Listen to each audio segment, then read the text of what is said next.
सुप्रभातम। नमो नमः। कल हमने शिवराज विजयम प्रारंभ किया था। शिवराज विजयम का द्वितीय निःश्वास प्रारंभ किया था, जिसमें हमने श्लोक पढ़ा था। रात्रिर्गमिष्यति भविष्यति सुप्रभातम, भास्वानुदेश्यति हसिष्यति पंकजस्त्रीः, इत्थं विचिन्तयति कोशगते द्विरेफे, हा हंत हंत नलिनीम गज उज्जहार। ठीक है, तो इस श्लोक को पढ़ा था और समझा था हमने। आज उससे आगे प्रारंभ करते हैं। अब है इतस्तु स्वतंत्र यवनकुल भुज्यमान विजयपुराधीश प्रेषितः पुण्यनगरस्य समीप एव प्रक्षालित गण्डशैलमण्डलायाः निर्झर वारिधारा पूरपूरित प्रबल प्रवाहायाः पश्चिम पारावार प्रांत प्रसूत गिरिग्राम गुहागर्भ निर्गताया अपि प्राच्य पयोनिधि चुंबन चंचुरायाः रिंगत तरंग भंगोद्भूता वर्तशत भीमायाः भीमाया नद्याः अनवरत निपतत बकुल कुल कुसुम कदम्ब सुरभीकृतमपि नीरं वगाहमान मत्त मतंगज मदधाराभिः कटुकुर्वन् हयहेषा ध्वनि प्रतिध्वनि बधिरीकृत गव्यूति मध्यगाध्वनेन वर्गः पटकुटीरकूट विहित शारदाम्बोधर विडम्बनः निरपराध भारताभिजन जनपीडन पातक पटलैरिव समुद्धूयमान नीलध्वजैरुपलक्षितः विजयपुरेश्वरस्य अन्यतमः सेनानी अफजलखानः प्रतापदुर्गाद विदूर एव शिववीरेण सह आहवद्यूतेन चिक्रीडिषुः ससेनस्तिष्ठति स्म। इसमें प्रारंभ में मैंने आपको स्क्रीन में दिख भी रहा है, यहाँ पर टिक लगाया हुआ है एव में, ठीक है, और फिर नीचे विजयपुरेश्वरस्य अन्यतमः सेनानी यहाँ पर से लगाया हुआ है। तो बीच में जो है यहाँ पर वर्णन है, नदी का वर्णन है, और उनकी जो उन्होंने जो छावनी अपनी लगाई हुई है उसका वर्णन है। ठीक है, तो इन दो शुरू की दो पंक्ति और लास्ट की अंतिम पंक्ति देखते हैं पहले। इतस्तु स्वतंत्र यवनकुल भुज्यमान विजयपुराधीश प्रेषितः पुण्यनगरस्य समीप एव। ठीक है, कह रहे हैं इतस्तु इधर तो, अर्थात इधर कहाँ, दक्षिण में। ठीक है, स्वतंत्र अर्थात स्वच्छंद जो स्वेच्छाचारी है, यवन कुल अर्थात म्लेच्छों का जो कुल है, यवनों का जो कुल है, भुज्यमान उनके द्वारा शासित, म्लेच्छों के शासित, विजयपुराधीश विजयपुर अर्थात बीजापुर नगर के शासक के द्वारा, प्रेषितः भेजा हुआ, पुण्य नगरस्य पुणे नगर के, समीप एव समीप ही। ठीक है, समीप ही। अब यहाँ पर जहाँ टिक लगाया हुआ है अंतिम पंक्ति में, उसमें देखिए विजयपुरेश्वरस्य अन्यतमः सेनानी। अब अर्थ आ रहा है कि विजयपुरेश्वरस्य अन्यतमः सेनानी, विजयपुराधीश का प्रधान सेनापति, अफजल खान, अफजल खान नाम का विजयपुराधीश का प्रधान सेनापति है। वह क्या कर रहा है, प्रताप दुर्गाद विदूर एव, प्रताप दुर्ग के समीप ही, शिववीरेण सह शिवाजी के साथ, आहवद्यूतेन युद्ध रूपी द्यूत क्रीड़ा, द्यूत क्रीड़ा अर्थात जुआ खेलना। ठीक है, युद्ध रूपी जुआ खेलने की इच्छा से, ससेनस्तिष्ठति स्म, अपनी सेना के साथ यहाँ पर वह बैठा हुआ है या पड़ाव डाले हुए है। ठीक है, तो पूरी पंक्ति का अर्थ हुआ इतस्तु स्वतंत्र यवन कुल भुज्यमान विजयपुराधीश प्रेषितः पुण्यनगरस्य समीप एव विजयपुरेश्वरस्य अन्यतमः सेनानी अफजलखानः प्रतापदुर्गाद विदूर एव शिववीरेण सह आहवद्यूतेन चिक्रीडिषु ससेनस्तिष्ठति स्म। तो इसमें कह रहे हैं कि इधर तो अर्थात दक्षिण में स्वेच्छाचारी यवनों द्वारा शासित, जो बीजापुर नगर के शासक के द्वारा भेजा हुआ। कौन भेजा हुआ है, बीजापुर के जो राजा हैं उनका प्रधान सेनापति अफजल खान शिवाजी के साथ युद्ध रूपी युद्ध क्रीड़ा अर्थात जुआ खेलने की इच्छा से, युद्ध रूपी जुआ, ठीक है, इच्छा से प्रताप दुर्ग के निकट ही सेना का पड़ाव डाले हुए है। ठीक है, तो यवनों से शासित जो बीजापुर नगर है वहाँ के शासक ने क्या भेजा हुआ है, अपना प्रधान सेनापति भेजा हुआ है। ठीक है, और वह प्रधान सेनापति किस लिए आया हुआ है? शिवाजी के साथ युद्ध रूपी द्यूतक क्रीड़ा करने के लिए वहाँ पर प्रताप दुर्ग के निकट ही उसने अपनी छावनी डाली हुई है। ठीक है, क्योंकि अफजल खान को उन्होंने छल से शिवाजी को मारने के लिए भेजा हुआ है। ठीक है, अब प्रारंभ से पढ़ते हैं। इतस्तु स्वतंत्र यवन कुल। ठीक है, इतस्तु इधर तो स्वतंत्र अर्थात जो स्वेच्छाचारी यवन कुल म्लेच्छों का कुल है, उनके द्वारा भुज्यमान अर्थात शासित विजयपुराधीश विजयपुर नगर के शासक के द्वारा प्रेषितः भेजा हुआ पुण्य नगर पुणे नगर के समीप एव समीप ही। अब पुणे नगर के समीप ही क्या है? ठीक है, पहले तो हमने पढ़ लिया है ना, प्रथम और अंतिम पंक्ति से हमने जान लिया है कि पुणे नगर के समीप ही अफजल खान आया हुआ है और वह अपनी सेना के साथ वहां पर बैठा हुआ है। ठीक है, अब पुणे नगर के समीप क्या है वहां पर का वर्णन हो रहा है। ठीक है, तो वहां पर एक भीमा नदी है, पहले उसका वर्णन यहाँ पर से प्रारंभ हो रहा है। कह रहे हैं कि प्रक्षालित गंडशैल मंडलाया, वह क्या कर रही है? वह नदी प्रक्षालित जो धो रही है क्या? गंडशैल अर्थात पर्वत से गिरी हुई जो विशाल शिलाएं हैं उन्हें गंडशैल कहा जाता है। ठीक है, मंडलाया अर्थात उनका समूह, जो पर्वत से गिरी हुई विशाल शिलाएं हैं उनके समूह को धोने वाली है वह, ऐसी वह भीमा नदी है। ठीक है, आगे कह रहे हैं निर्झर वारिधारा पूरित प्रबल प्रवाहाया, और निर्झर अर्थात झरने की, वारिधारा जल धाराओं से पूरित परिपूर्ण, प्रबल प्रवाहाया प्रवाह वाली है वह नदी। ठीक है, और वह भीमा नदी कैसी है?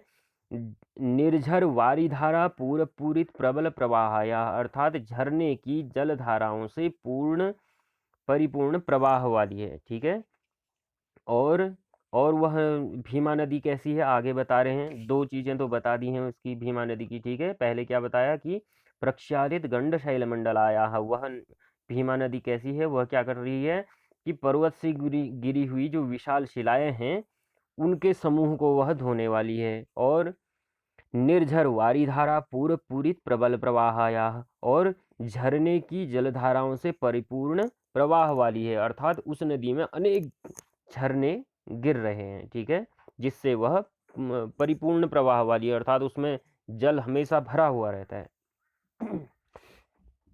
आगे कह रहे हैं पश्चिम पारावार प्रांत प्रसूत गिरिग्राम गुहा गर्भ निर्गताया अपि प्राच्य पयोनिधि चुंबन चंचुराया, और कैसी है वह भीमा नदी? पश्चिम दिशा में पारावार अर्थात समुद्र के प्रांत अर्थात निकटवर्ती प्रसूत गिरिग्राम गुहा, जो पर्वत श्रेणियां हैं उन पर्वत श्रेणियों की गुफाओं के गर्भ निर्गताया अपि उनके गर्भ अर्थात मध्य से उत्पन्न निर्गताया निकली हुई अपि भी प्राच्य पयोनिधि, प्राच्य अर्थात पूर्वी, पयोनिधि अर्थात समुद्र को चुंबन चंचुराया उसको वह पूर्वी समुद्र को स्पर्श करने के लिए उतावली है, अर्थात पूर्वी समुद्र में जा मिलने वाली है। ठीक है, तो पहले यहाँ पर बता दिया है कि पश्चिम पारावार प्रांत प्रसूत गिरिग्राम गुहा गर्भ निर्गताया, कि वह भीमा नदी निकली कहाँ से है? वो बता दिया कि पश्चिम दिशा में समुद्र के निकटवर्ती पर्वत श्रेणियों की गुफाओं के मध्य से निकली हुई है। ठीक है, पश्चिम दिशा में निकली हुई है और पर्वतों की गुफाओं, पर्वत श्रेणियों की गुफाओं के मध्य से निकली हुई है। ठीक है, पश्चिम से यह उत्पन्न हो रही है, तो वह नदी क्या हो रही है फिर? प्राच्य पयोनिधि चुंबन चंचुराया, और प्राच्य पयोनिधि अर्थात पूर्वी जो समुद्र है पश्चिम दिशा में निकली हुई है और वह पूर्वी समुद्र को पयोनिधि चुंबन चंचुराया, पूर्वी समुद्र को स्पर्श करने के लिए वह उतावली है, अर्थात वह पूर्वी समुद्र में जाकर मिलती है। ठीक है, पश्चिम में वह नदी भीमा नदी उत्पन्न हुई है और वह पश्चिम से बहती हुई उसका प्रवाह कहाँ को है? पूर्वी समुद्र की ओर है, और वह पश्चिम से पूर्व में जाकर मिलती है, ऐसी वह भीमा नदी है। आगे कह रहे हैं फिर आगे भी उसी भीमा नदी का ही वर्णन है। ठीक है, रिंगत तरंग भंग उद्भूत आवर्त शत भीमाया, और वह नदी कैसी है भीमा नदी?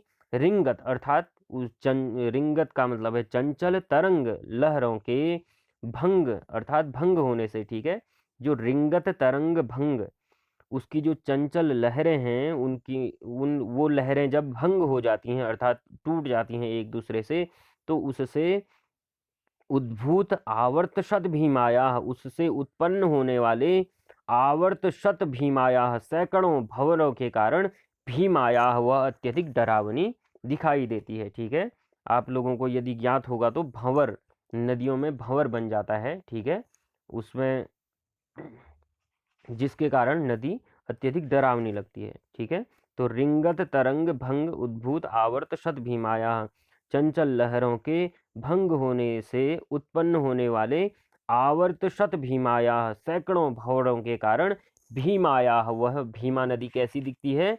भीमायाः अर्थात डरावनी दिखती है।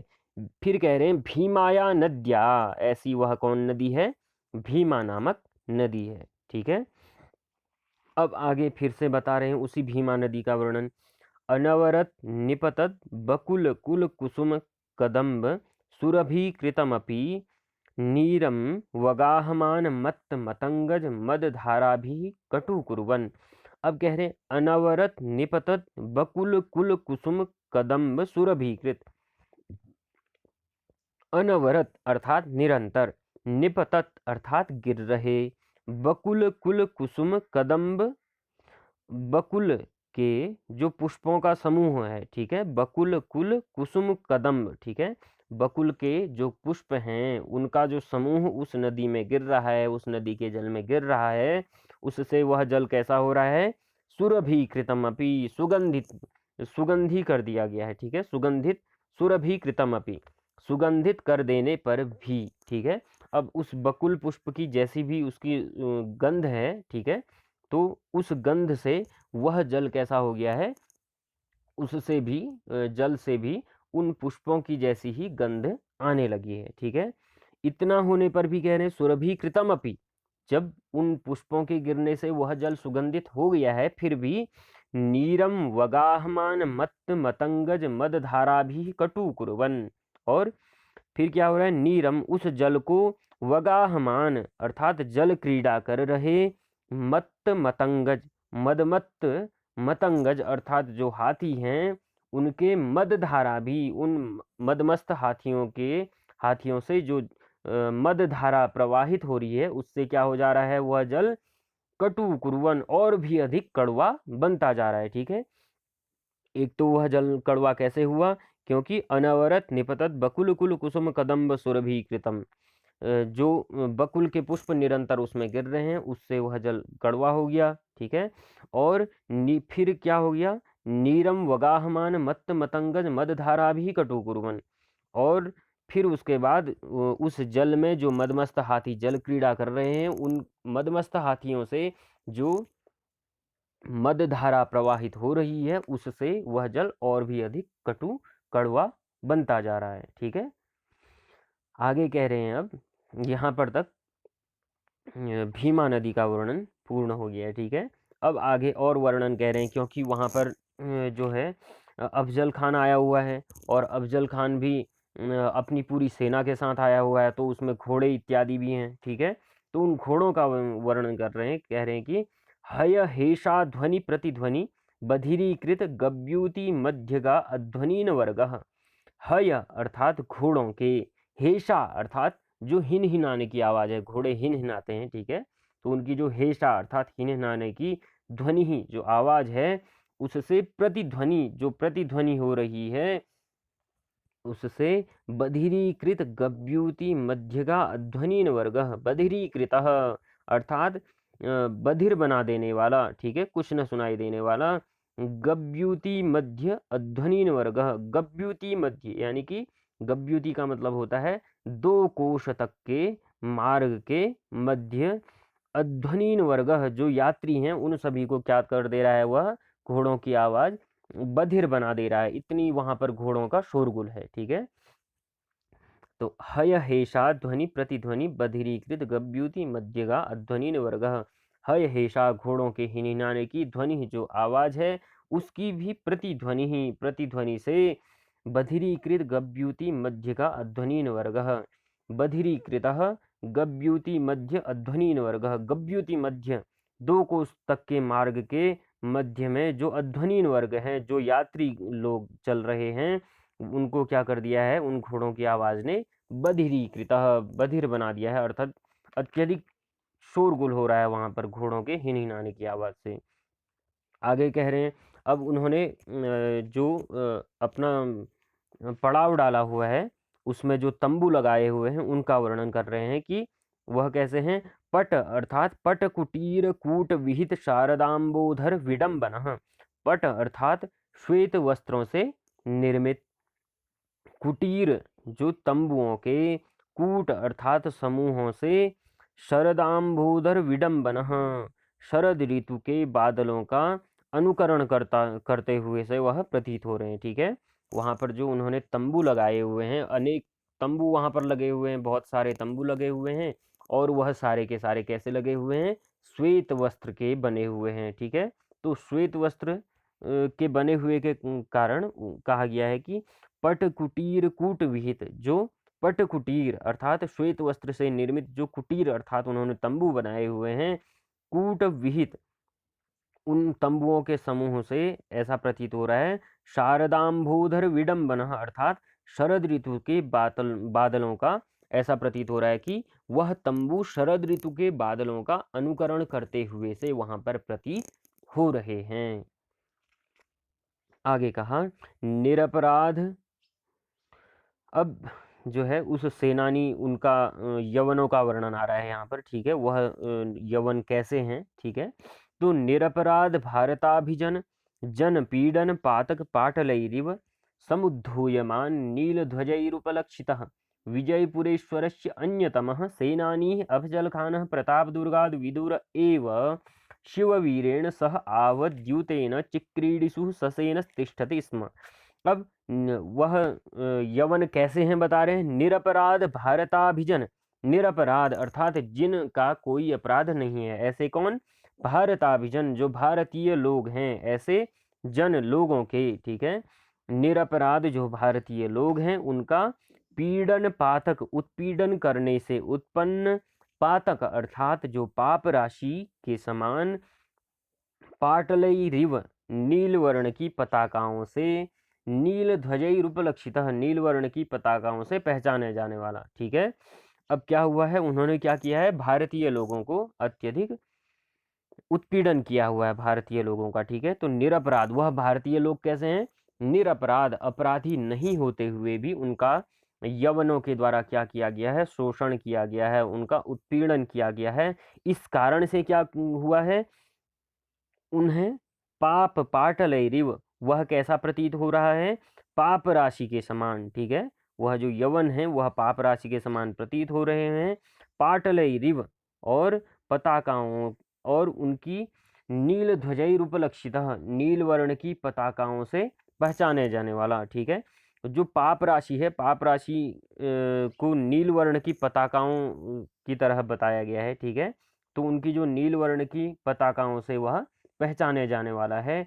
ऐसा विजयपुरेश्वरस्य अन्यतमः, ऐसा विजयपुरेश्वर का प्रधान सेनापति, सेनानी ही सेनापति, अफजल खान, अफजल खान, प्रताप दुर्गाद विदुर, प्रताप दुर्ग के समीप ही, प्रताप दुर्गाद विदुर एव, प्रताप दुर्गाद प्रताप दुर्ग से, विदुर अर्थात न दूर। ठीक है, यानी कि दूर नहीं है, अर्थात समीप ही, प्रताप दुर्ग के समीप, एव ही शिववीरेण शिवाजी के साथ, सह आहवद्यूतेन युद्ध रूपी क्रीड़ा, जुआ खेलने की, चिक्रीडिसु क्या है, इच्छा है उसे। ठीक है, खेलने की इच्छा है, तो वह युद्ध रूपी जुआ खेलने की इच्छा से वहाँ पर आया हुआ है, और ससेनस तिष्ठति, इसमें अपनी पूरी सेना के साथ वहाँ पर वह बैठा हुआ है। कौन बैठा हुआ है, अफजल खान पड़ाव डाले हुए हैं। ठीक है, तो यह आपका पैराग्राफ पूर्ण हुआ यहाँ पर। तो मैं समझता हूँ आप लोगों को समझ में आ गया होगा। आप 2-4 बार इस लेक्चर को सुने, जिससे कि आपको यह पूरा का पूरा समझ में आ जाएगा। ठीक है, आज के लिए इतना ही। धन्यवाद आपका बहुत बहुत।